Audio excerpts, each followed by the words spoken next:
міне Каспийға кіргеннен кейін мой банкқа кіресің. Мой банктың астына баратын болсаң, оформить кредит рассрочку деген бар. Наличка, кредит наличными деген бар. Мына жерге суммасын жазасың. Үстінен бассаң қазір шығады. Миллион. Тересің, продолжить. 48, 36, 24, 12 деген бар. 12 қалмасаң, үстінен 264 мың қосылады екен. Досрочный погашение қоюға болады екен. 9 айда жауып тастасаң 219 мың қосады екенсің. 6 айға жауып тастасаң 160 мың қосады екенсің. Енді қара.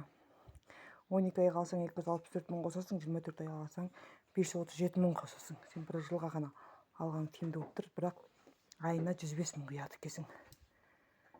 Получить кредит дейсің.